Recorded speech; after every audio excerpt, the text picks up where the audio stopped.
Hello friends, मैं Saurabh Suman SS exam गुरु YouTube channel पे आपका स्वागत करता हूं।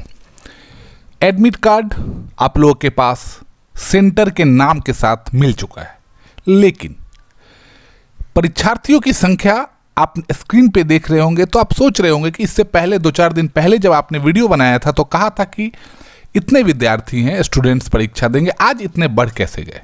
साथ में कल के प्रेस कॉन्फ्रेंस में सप्लीमेंट्री रिजल्ट को लेके या आज कल से एग्जाम शुरू जो हो रहा है उसको रिजल्ट को लेके क्या कहा गया, मैं आपको इसकी पूरी जानकारी देता हूं। सबसे पहले जान लीजिए 8.41 लाख स्टूडेंट्स परीक्षा देंगे, जिसमें TRE 2.0 के जो 6 to 8, 9, 10, 11, 12 के बच्चे हैं और प्लस 1 to 5 के साथ जो अनुसूचित जाति परिवार कल्याण विभाग वाला एग्जाम है वो भी इसमें कंबाइन है। आपने देखा होगा उसमें लिखा गया है कि जो दोनों फॉर्म भरे हैं वो सेकेंड पेपर को ही प्राथमिकता दें। अब कल के प्रेस कॉन्फ्रेंस में क्या कहा गया है मैं आपको उसकी जानकारी दे देता हूं। प्रेस कॉन्फ्रेंस में मुख्य रूप से ये कहा गया है कि जो एग्जाम TRE 2.0 हो रहा है उसमें बायोमेट्रिक जो होगा वो बहुत टफ होगा। आपको कम से कम 2.5 घंटे पहले एग्जाम सेंटर में पहुंच जाना है, टाइम लगेगा, बायोमेट्रिक होगा और मिनिमम 1 घंटा पहले सेंटर बंद कर दिया जाएगा, आपके एंट्री बंद कर दी जाएगी। तो आप इतना समय ले लें, आपको सेंटर की जानकारी दे दी गई है। और एक फ़ायदा यह है कि परीक्षा जो है वो 12 साढ़े 12 से जो बताया गया है उसके हिसाब से होगा, मतलब सुबह वाला शिफ्ट नहीं है जो आपको आने जाने में दिक्कत होगा। अब बीपीएससी के अनुसार बीपीएससी जो बता रही है उसमें यह था कि 8, 9, 10, 14 और 15 को विभिन्न जिलों में तथा 7 से 15 तक एक शिफ्ट में पटना जिला स्थित केंद्रों पर परीक्षा होगी। 14 और 15 दिसंबर को बिहार के 9 जिले पटना, भोजपुर, मुजफ्फरपुर, बेगूसराय, भागलपुर, नालंदा, सारण, दरभंगा एवं पूर्णिया में 1 to 5 और 11, 12 की एग्जाम होगा। एग्जाम पे जो मतलब जैसे स्टेटमेंट्स के हिसाब से बता रहा हूँ कि मुन्ना भाई को पकड़ने के लिए AI से लेके मैनुअल चेकिंग सबकी जानकारी दी गई है। आपके हॉल टिकट को लेके कुछ कंफ्यूजन जो है वो दूर करने की कोशिश की जा रही है। उसमें क्या है मैं आपको बता देता हूँ। आपके हॉल टिकट आपने प्रिंट आउट ले लिया होगा, कम से कम 2 कॉपी ले ले और उसमें अपना रोल नंबर को अच्छे से जो डब्बा दिया हुआ है उसमें भरे और साथ में जो डॉटेड किया हुआ है उसको आप अच्छे से कर लें और उसी तरीके से आप अपने OMR आंसर शीट में करें, क्योंकि इस बार आपको OMR आंसर शीट का मैनुअल चेकिंग नहीं किया जाएगा। अगर आपने रोल नंबर भरने में गलती की है तो वो आपका गलत हो जाएगा। साथ में दूसरी जानकारी है सब्जेक्ट कॉम्बिनेशन को लेके। सब्जेक्ट कॉम्बिनेशन में जैसे आपने ज्योग्राफी और हिस्ट्री में से 6 to 8 की बात मैं बता रहा हूँ, और कि उसमें अगर आपने एक सब्जेक्ट चुन लिया है ज्योग्राफी और दूसरा सब्जेक्ट चुन लिया है आपने पॉलिटिकल साइंस, तो आपको सिर्फ उन दोनों का ही पेपर देना पड़ेगा। लेकिन आपके क्वेश्चन पेपर में हिस्ट्री का भी पेपर रहेगा। बाकी बहुत सारे जितने पेपर 5-6 बताए गए हैं सब रहेंगे, लेकिन आपने जिसका सिलेक्ट किया है उसी को देना पड़ेगा।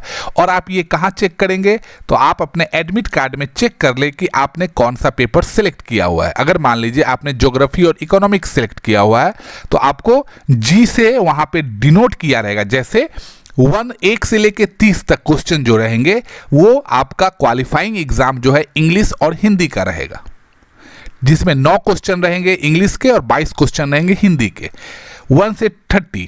उसके बाद आएगा आपका GS का क्वेश्चन, जिसमें सभी रहेंगे, सामान्य अध्ययन, GK, GA, मैथ का क्वेश्चन, रीजनिंग, एप्टीट्यूड लेके करंट अफेयर्स सब क्वेश्चंस रहेंगे।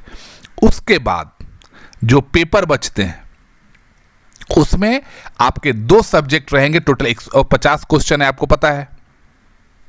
तो 40-40 करके तीनों को डिवाइड किया गया है। GK GS वाला पार्ट को 40। उसके बाद जैसे मान लीजिए कि आपने ज्योग्राफी चुना है तो आप उसमें हिस्ट्री वाला क्वेश्चन सॉल्व करने नहीं लगिएगा। G से वहां पे ज्योग्राफी को डिनोट किया रहेगा।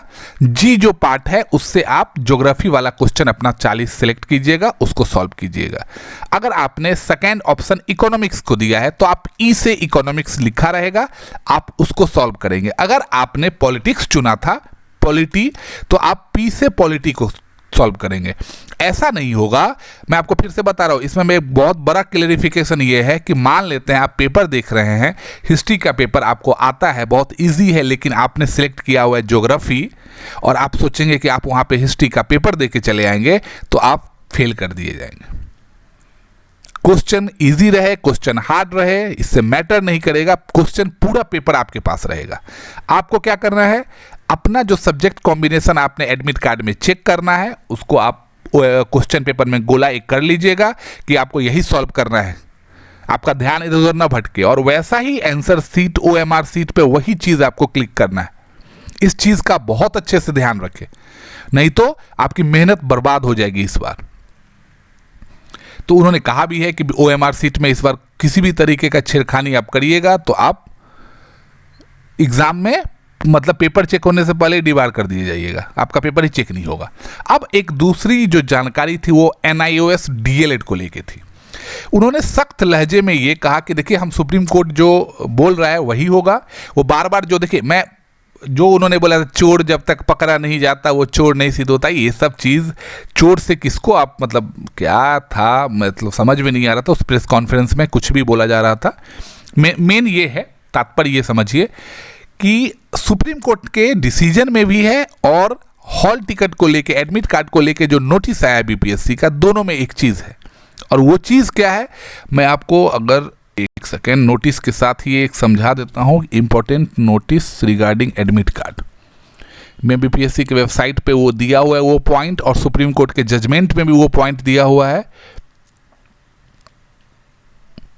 और वो प्राइवेट और सरकारी दोनों के लिए वैलिड है, ये बात याद रखिएगा। वो प्राइवेट और सरकारी दोनों के लिए वैलिड है। उसमें ये दिया हुआ है 4th नंबर पे, 3rd नंबर पे आप देखिए, अप्रशिक्षित प्रारंभिक शिक्षक जो दिनांक 10/8/2017 के पूर्व से कार्यरत है।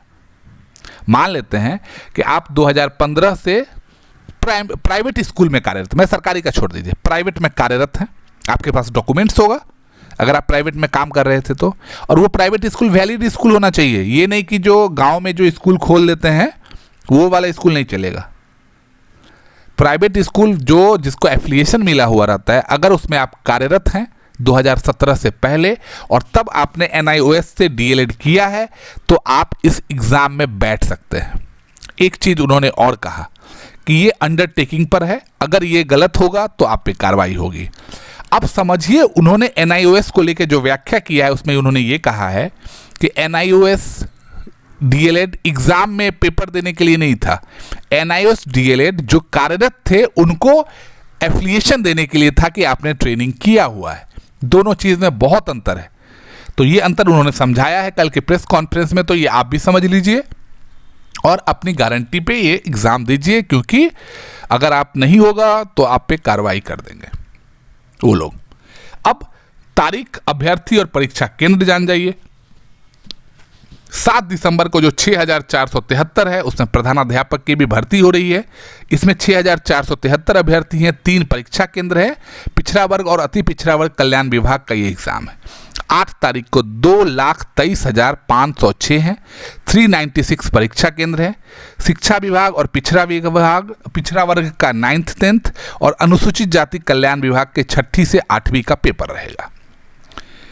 9 तारीख को 3,11,300 बच्चों का एग्जाम है 555 का, जिसमें 6ठी से 8वीं का एग्जाम होगा। शिक्षा विभाग का भी होगा और पिछड़ा और अति पिछड़ा वर्ग का भी होगा। 10 तारीख को 84,139 परीक्षा केंद्र है 151। शिक्षा विभाग का 6ठी से 8वीं का अंग्रेजी, हिंदी, संस्कृत, उर्दू वाला पेपर होगा। 14 तारीख को 1,07,263 184 परीक्षा सेंटर है, प्राथमिक 1 to 5, जिसमें अनुसूचित जाति, जनजाति, शिक्षा विभाग सबका पेपर रहेगा। 15 तारीख को 1,09,154 184 परीक्षा सेंटर रहेंगे, सभी 11-12 का पेपर होगा। परीक्षा केंद्र पर 2.5 घंटे पहले से एंट्री मिलनी शुरू होगी। एडमिट कार्ड को कोड से जो बारकोड दिया हुआ है उससे स्कैनिंग किया जाएगा, फोटोग्राफ मिलान किया जाएगा। जिसके पास भी दिक्कत हो रहा है, एडमिट कार्ड में गलती है, आज लास्ट डेट है 6 तारीख। आप अपने एडमिट कार्ड में सब्जेक्ट कॉम्बिनेशन चेंज कर सकते हैं। आप अपने एडमिट कार्ड में फ़ोटो, सिग्नेचर अपलोड करने में जो दिक्कत हो रही है, गलत फोटो अपलोड हो गया, वो ठीक कर सकते हैं। इन सब के बाद भी अगर आप में गलती दिख रहा है तो आप अंडरटेकिंग फॉर्म का प्रिंट आउट लेके किसी भी गैजेटेड ऑफिसर के सामने जाइए, फोटो अपना चिपकाइए, उस पर नाम, पता, एड्रेस जो भी लिखना है लिखिए और गैजेटेड ऑफिसर से साइन लीजिए। ये काम आपको करना है। अब हम आपको सप्लीमेंट्री का रिजल्ट के बारे में जानकारी दे रहे हैं। देखिए, सप्लीमेंट्री रिजल्ट को लेके एक स्टेटमेंट आया। अब मैं पूरा स्टेटमेंट आपको बताता हूं। जब उनसे पूछा गया कि सप्लीमेंट्री रिजल्ट को लेके क्या कहा जाए, उन्होंने कहा कि देखिए, सप्लीमेंट्री रिजल्ट हमारी प्रायोरिटी नहीं है। उन्होंने सीधा कह दिया कि सप्लीमेंट्री रिजल्ट हमारी प्रायोरिटी नहीं है।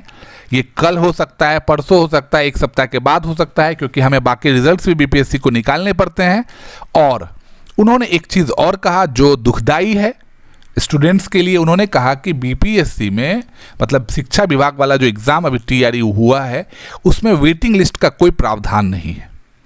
इसमें जो सीट्स खाली होती हैं वो कैरी फॉरवर्ड हो जाती हैं अगले बार में। तो उन्होंने सीधा कहा कि देखिए, हमें जो मिला है हम, तो आप ये बात समझ लीजिए कि बहुत कम बच्चों का, मतलब 4700 बच्चे का अगर निकलता भी रिजल्ट है तो ये कोई बहुत बड़ा संख्या नहीं है और वो रिजल्ट का ही आएगा। बाकी इसको टीआरई 3.0 किया जाएगा, अगले उसके बाद टीआरई 4.0 किया जाएगा।